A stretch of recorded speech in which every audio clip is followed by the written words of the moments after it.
చేత ఎగ్జామ్ రండి రమ్మన్న త్వరగా.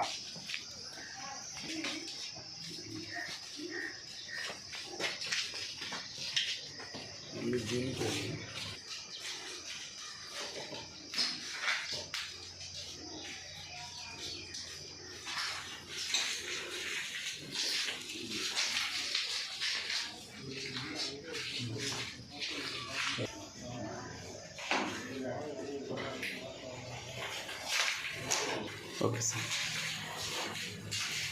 2 గంటలకి నీళ్ళు బకెట్ పోసి కొత్తపల్లిపాలెంలో రమణయ్య వాళ్ళ మీద దాడి చేయడం జరిగింది.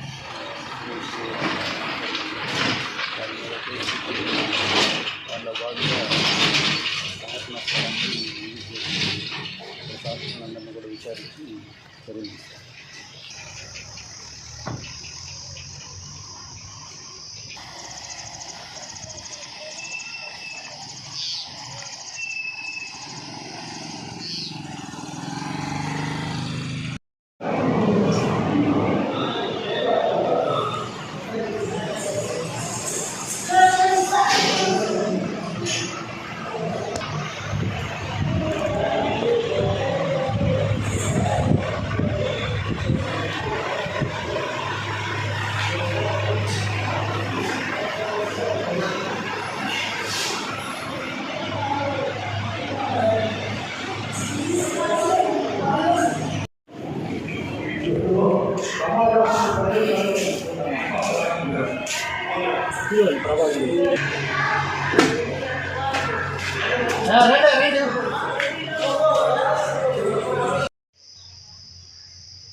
లేకుంటే పోతాం నీకు ఆ మాట అనేది దేవుడు డబ్బులు కదా అని అన్నా సార్.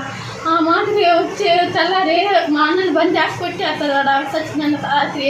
సరే మేమేమన్నా సరే సరే అయిపోయిందని ఇప్పుడు మళ్ళీ వచ్చి కథనవు రాదే రాను నాకు అడగాలని చెప్పి ఇంటికి వచ్చి అందరూ వచ్చి 30 మంది కొట్టేసి తాగేసినారు. తాగేసి డబ్బులు ఏనన్నారు ఏమన్నా పోతా ఉంటుంది ఎందుకు మాట్లాడి ఇష్టమైతే ఇష్టం లేకపోతే పోతాం దేవుడు డబ్బులు దానికి మేమేమన్నా అన్నా సార్. ఇంకా తాగేసి మళ్ళీ ఏం చేస్తారు అని చెప్పి మళ్ళీ వచ్చారు. మళ్ళీ వచ్చేసరికి మేమేం చేయము చేస్తాను ఆడేస్తాం మూసుకెళ్ళాము మగవాళ్ళు ఇంట్లో మగవాళ్ళు పంపించారు. మగవాళ్ళు నేను తెలియచ్చున్నా ఇంట్లో నోరు మూసుకొని పోనీ అన్నా సార్ నోరు మూసుకొని పోనీ ఇంట్లో డోర్ ఇచ్చేదాన్ని. ఇంకా తర్వాత వాళ్ళు చాలా తాగేసి నైట్ వచ్చారు.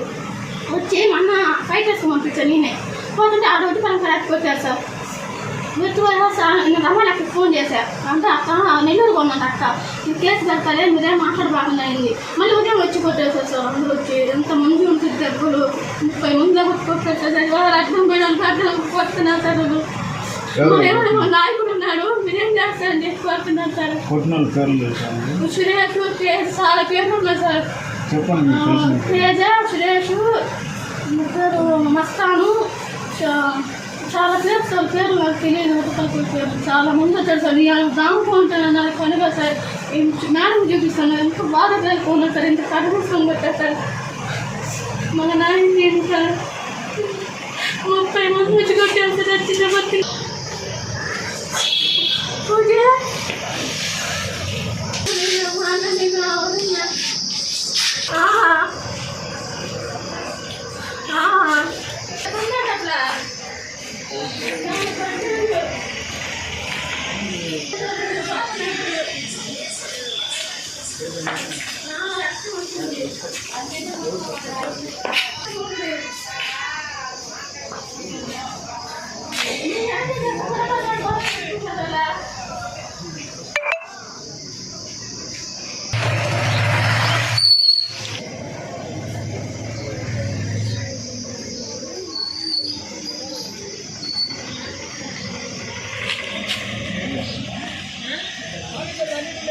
ఆడవాళ్ళు వాళ్ళదే తప్ప మీరు మాట్లాడడం అంటే ఉంది. ఆడవాళ్ళు మగవాళ్ళు కొట్టారు, ఆడవాళ్ళు మగవాళ్ళు కొట్టారు. అయితే మనం కాదు కదా మరి చేసేది. పోలీసు నువ్వు లేవు నేను లేను మాట్లాడకూడదు. పోలీసులు మాట్లాడకూడదు. ఏడుకొచ్చి తక్కువ పెట్టుకోవడం ఏంటి?